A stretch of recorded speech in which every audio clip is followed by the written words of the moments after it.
guys! One of my friends just got back from a visit to the Philippines and she was nice enough to bring me back some gifts, a bunch of snack foods, and I thought it would be fun this episode to sample them with you.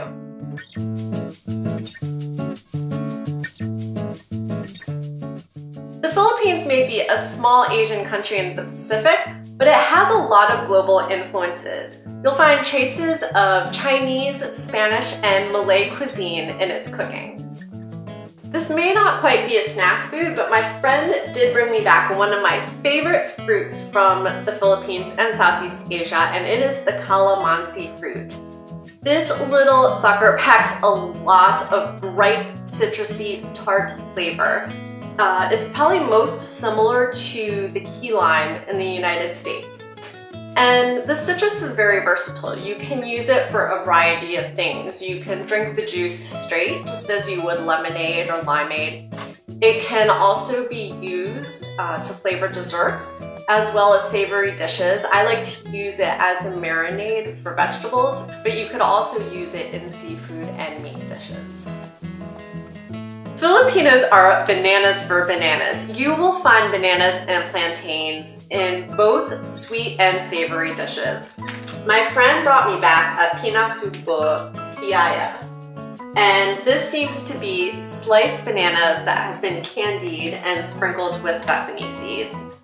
One of my favorite snacks to eat when I visit the Philippines is the banana queue, which is not something you can bring back. You can only eat fresh.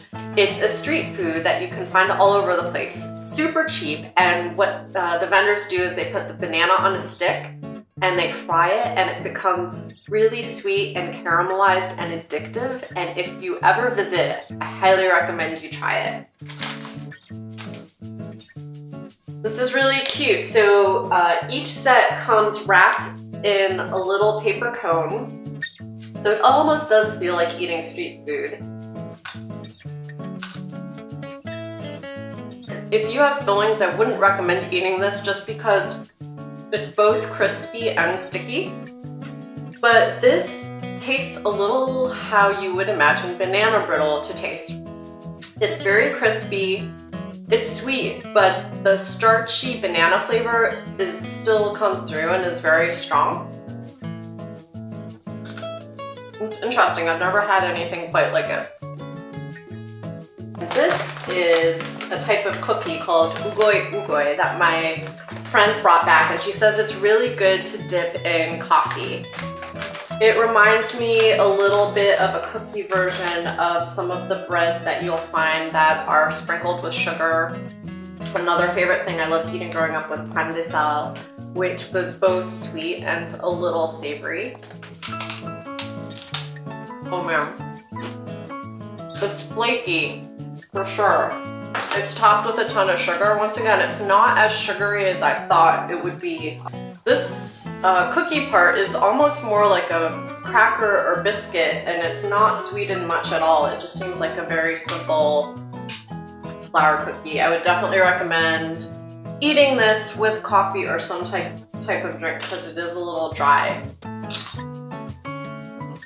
But it's good. Okay, we're gonna try some piaya. It looks like a pancake and it's filled with ube. Ube is purple sweet potato, and it's really common to find in Asian cooking. Not only will you see ube in the Philippines, you'll find it in Japanese and Chinese cuisine as well. This actually has a short expiration date, so I need to eat this now. Definitely gooey in the middle.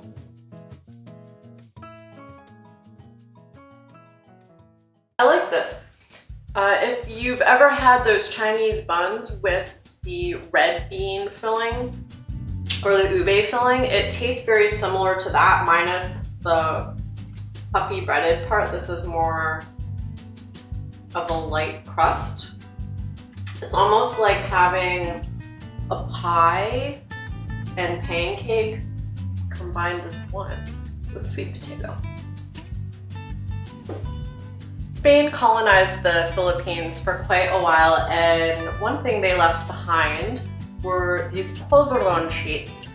It's like a shortbread candy. It's just a very simple treat made out of flour, milk, and sugar.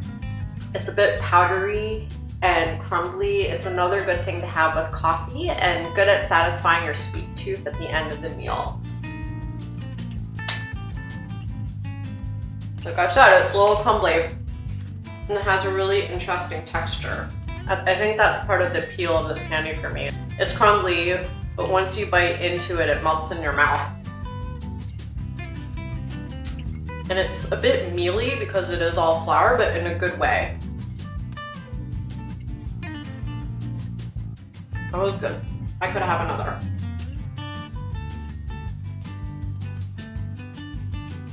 I would say the favorite treats I tried today were the classic Clover Lawn candies and also the piaya flatbreads with the sweet potatoes. Everything I tried today is pretty simple. There wasn't any corn syrup in any of them, and they all seem to be flour, sugar, and milk based. Have you tried any good Filipino snacks or desserts? If so, please make sure to leave your recommendations or questions in the comments section below. You can also continue the conversation on food, culture, and travel on our social media profiles at En Route Traveler on Facebook, Instagram, Pinterest, Twitter, and Google+. Until we meet again, remember to stay restless and seek more.